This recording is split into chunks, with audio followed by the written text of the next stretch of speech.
When it comes to going through difficult moments in our lives, we all have our own different ways of combating that feeling of anxiety, hopelessness, and fear. During the COVID-19 lockdown, many found it difficult to go day by day without seeing their loved ones in person. While MMORPGs can't fully replace interacting and communicating with somebody face to face, it can still be used as a wonderful tool for individuals to cope and overcome difficulties in the presence of virtual friends and family, despite the distance.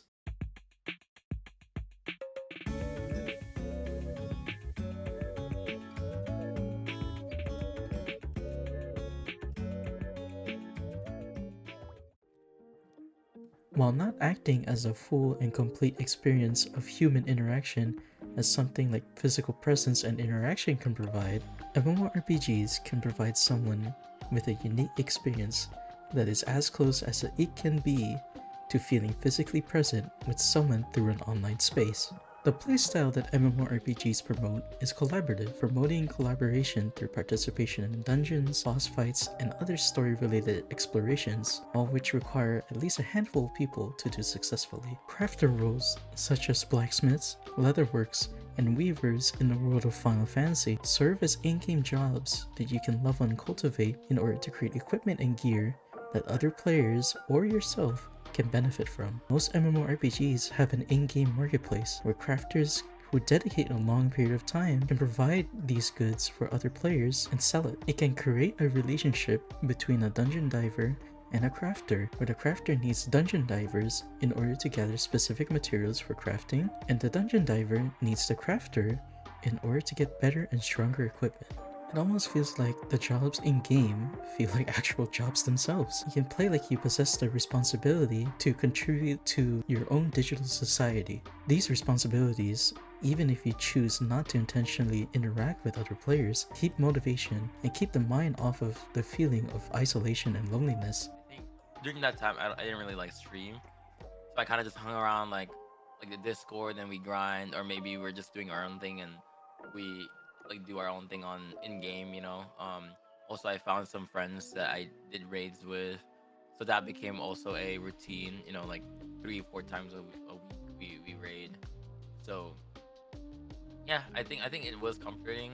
It definitely made the time go by really fast. But Yeah, I think having that routine in my mind would help because it's something that the pandemic hit us all really hard with loss of control or realizing how little control we had.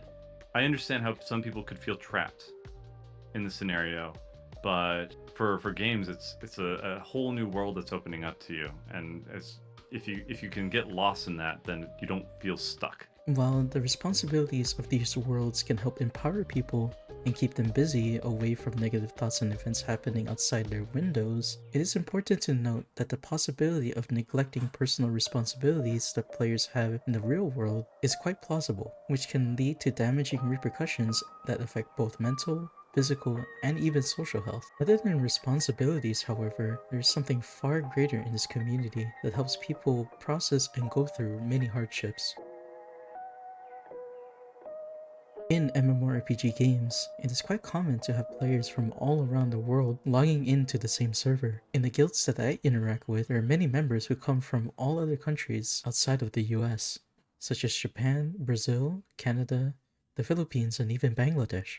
MMORPGs allow distances between players to practically be non-existent in these digital worlds, as many players share the same types of goals and ambitions related to the world of their game. But what about relationships that you have in the real world that maybe you want to take into the virtual world as well? Could anything in the virtual world help cultivate and improve upon the real world relationships you wish to develop? Well, there's actually one famous example of MMORPGs bridging the gap between real world relationships. Let's look at the story of Maidy.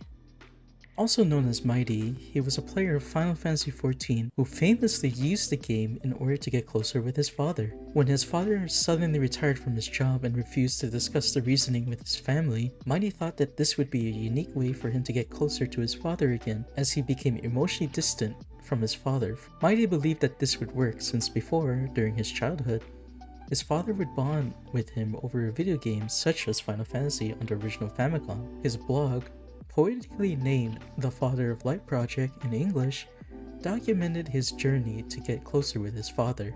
Maidy would do this by pretending to be a friendly stranger turned friend in the digital world of Final Fantasy XIV, helping his father clear dungeons and other content in hopes to understand his behavior and potentially have him open up about certain things that would normally he would keep away from his family. Their ultimate goal was to defeat Twintania, one of the game's hardest encounters at the time, and by then revealed to his father that after all this time, it was actually his son helping him throughout his journey. Throughout his entire journey with his father, he ultimately learns the reasoning behind his father's sudden departure from his former job.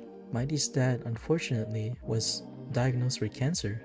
While an incident did happen which led to Indy revealing his diagnosis to the rest of his family, Maidy learned much earlier about his father's conditions through his own words in the game of Final Fantasy XIV.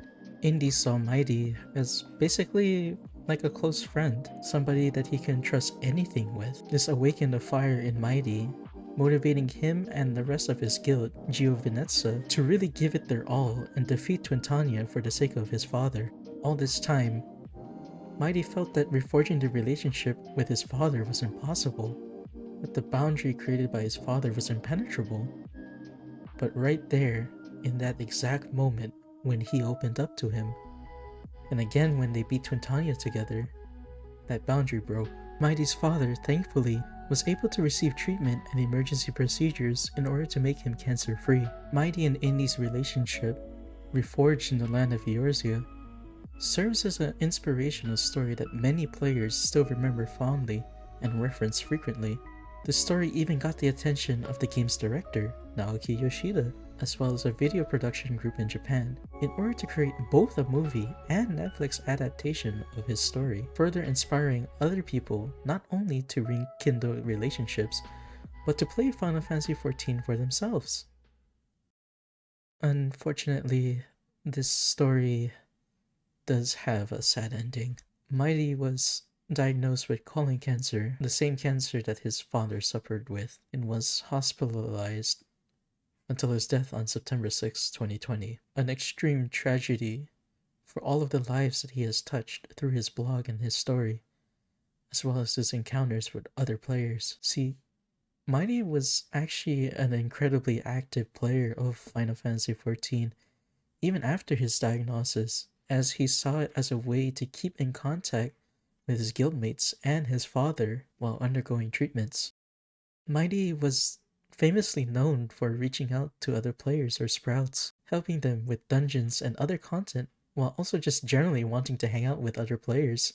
Regardless of his condition, he always enjoyed the fact that Final Fantasy XIV allowed him to interact with people regardless of the distance, and seeing everyone's players' avatars helped him persevere and fight until the very end. His physical limitations due to his treatments restricted how much time and how long he could interact with other people in the real world. But in-game, the only limit that he had was his battery capacity, internet connection, and subscription. While Maidy, and now unfortunately Indy as well, may not be with us anymore, their legacy and stories still live on in the hearts of those who see it, who feel it, and who think it.